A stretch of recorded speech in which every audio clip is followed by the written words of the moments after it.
Ang ginagawa namin ni Mami, nagtitipla si Mami ng parang kasi para hindi na bili ng bili. Mapapamahala lang kayo pag bumili kayo. Tsaka kasi amoy siya ng dishwashing.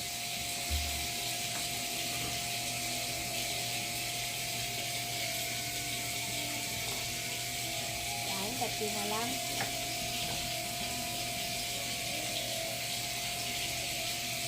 Check nyo muna kapag maglalagay kayo.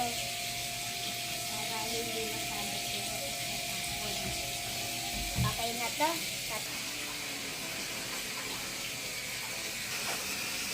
Ito, tignan mo mabula.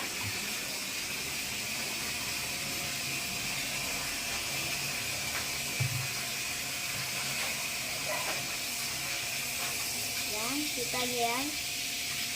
Ang galing ng ginawa ni Mama. Kaysa bumili kayo ng bumili, gumawa na lang din kayo ng sarili.